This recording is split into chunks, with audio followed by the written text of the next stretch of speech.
சமையலுக்கு தேவையான சீரகத்தூள், மிளகுத்தூள், சோம்புத்தூள், ஸ்வீட் செய்கிறதுக்கு தேவையான ஏலக்காய் தூள் இதெல்லாம் கடையில் வாங்காமல் வீட்டில் எப்படி திரிக்கிறதுன்னு பார்க்கலாம். மிளகும் சீரகமும் அதோட எதுவும் சேர்க்காமலே திரித்து எடுத்துடலாம். சோம்பும் ஏலக்காவும் எப்படி திரிக்கிறதுன்னு எனக்கு தெரிஞ்ச டிப்ஸை நான் சொல்லித்தரேன்.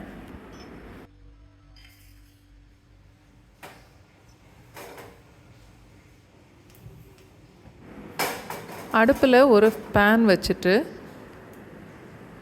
அந்த பேன் நல்லா சூடானதுக்கப்புறம் 60 ml கப்பில் 1 கப் அளவுக்கு ஃபஸ்ட்டு சீரகத்தை சேர்த்து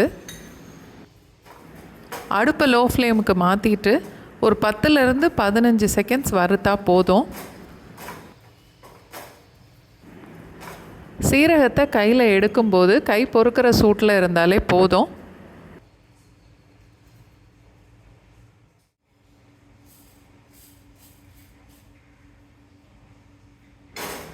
ரொம்ப ஆற விடாமல் லேசாக வெதுவெதுப்பான சூட்டில் இருக்கும்போதே திரித்து எடுத்துக்கணும். அப்போ தான் அந்த பொடி நல்லா நைஸாக வரும்.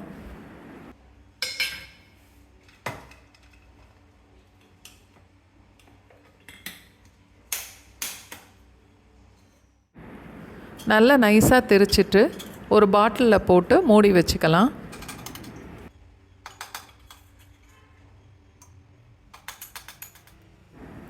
அடுத்து அதே அளவுக்கு மிளகு, இதுவும் ஒரு 10லேருந்து 15 செகண்ட்ஸ் லோ ஃப்ளேமில் வறுத்துட்டா போதும். நான் எப்போவுமே கொஞ்சமாக தான் திரித்து எடுத்துக்குவேன். நிறையா திரித்து பாட்டிலில் போட்டு மூடி வச்சு யூஸ் பண்ணும்போது கொஞ்ச நாளைக்கு அப்புறம் அதோட வாசனை குறைஞ்சி போயிடும்.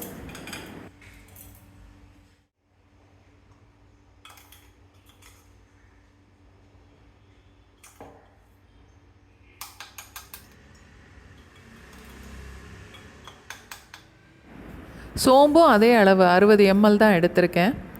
நல்ல பேன் சூடானதுக்கப்புறம் இந்த சோம்பு போட்டு நம்ம ஒரு 10 செகண்ட்ஸ் வறுத்தாலே அந்த கலர் மாறிடும்.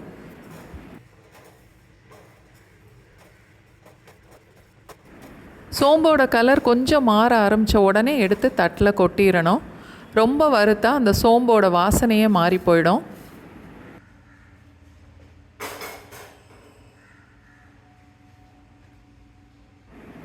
சோம்பு நம்ம மிக்சியில் போட்டு பொடி பண்ணும்போது ரொம்ப நைஸாக வராது. அதனால் சோம்போட ஒரு 1/4 டீஸ்பூன் அளவுக்கு உப்பு சேர்த்து பொடி செய்தால் அது கொஞ்சம் நைஸாக வரும். அடுத்து ஏலக்காய், இது ஒரு 1.5 டேபிள் ஸ்பூன் அளவுக்கு தான் எடுத்திருக்கேன். ஏலக்காவும் தனியாக திரிக்காமல் அதோட ஒரு 1/2 டீஸ்பூன் அளவுக்கு சீனி சேர்த்து திரிக்கணும். ஏலக்காவை நல்லா பொடிச்சிட்டு இது மாதிரி ஒரு சல்லடையில் போட்டு சலித்து எடுத்துடணும்.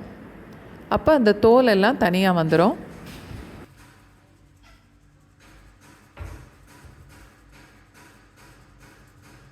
இந்த தோலெல்லாம் ஒரு டப்பாவில் தனியாக போட்டு வச்சுட்டா டீ போடும்போது அதோட இதை கொஞ்சமாக சேர்த்து கொதிக்க விடலாம். இதையும் ஒரு பாட்டிலில் போட்டு மூடி வச்சுட்டா ஸ்வீட் பண்ணும்போது 1/4 டீஸ்பூன் இல்லை 1/2 டீஸ்பூன் சேர்த்து செய்துக்கலாம்.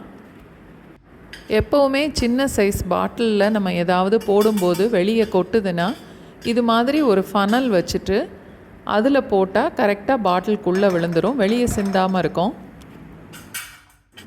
கடையில் வாங்குகிற பொடியில் சமையல் பண்ணுறதை விட இது மாதிரி நம்ம வீட்டிலையே கொஞ்சமாக திரித்து அதில் சமையல் பண்ணி பாருங்கள். அந்த வாசனையே ரொம்ப நல்லாயிருக்கும்.